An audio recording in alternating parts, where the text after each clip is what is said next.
Hello yet again. This is Dragon S4 coming at you with another how-to tutorial. Today I am covering, for those of you that want to take up the art of chainmail making, I'm going to show you how to make your own winder.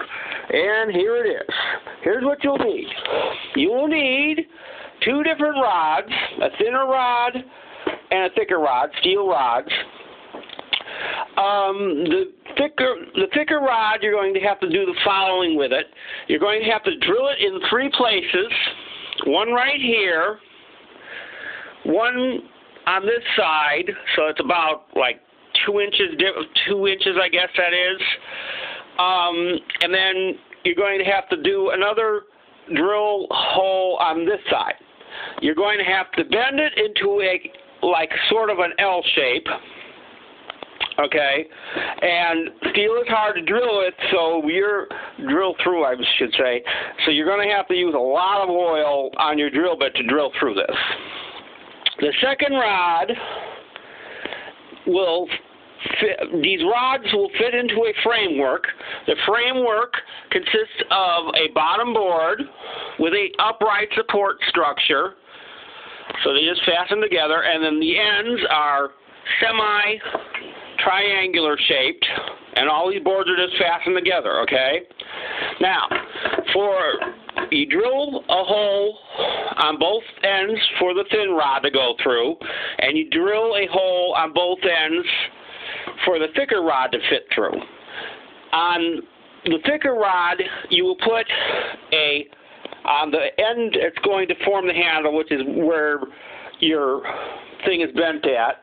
You have to put a washer with a cotter pin to lock it in place. That'll help with the wearing out of the board, so it doesn't wear out the board. It'll help with the friction factor. On this side, you will do the same thing with a washer and a cotter pin. This side will have to be removable, so you don't want to put a permanent cotter pin on this side. This hole here is what you will put your line into for whatever metal wire you're going to work with.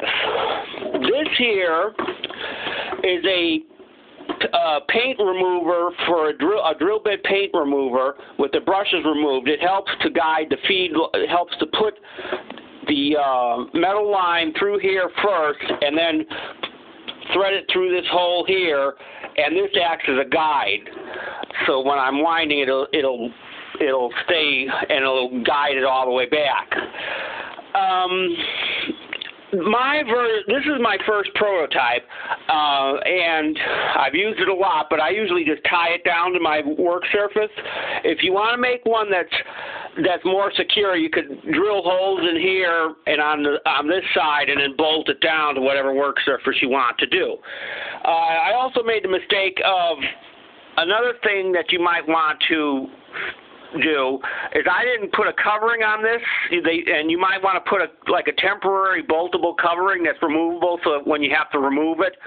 And so mine has a tendency to pop out a little bit when I'm winding it, but like I said, it was my first attempt.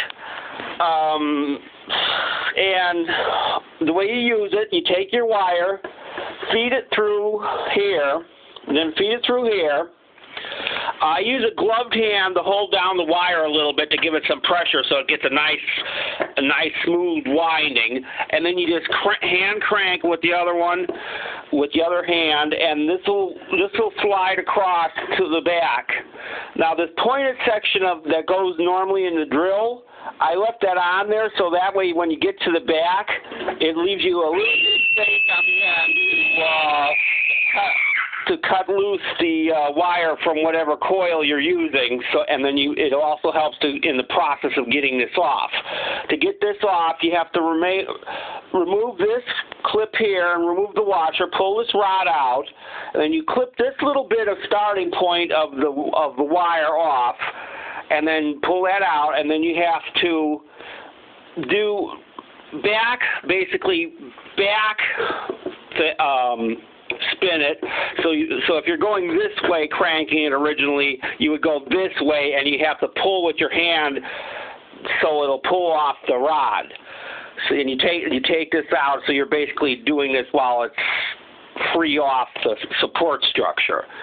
And it helps to have a little Vaseline or something on there to order to make it lube it so the thing will move. The spring's easier to get off. And that's how you make it.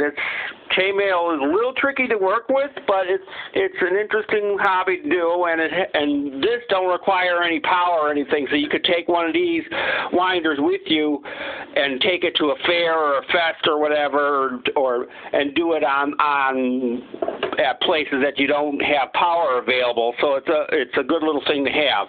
Hope you enjoyed it. Bye.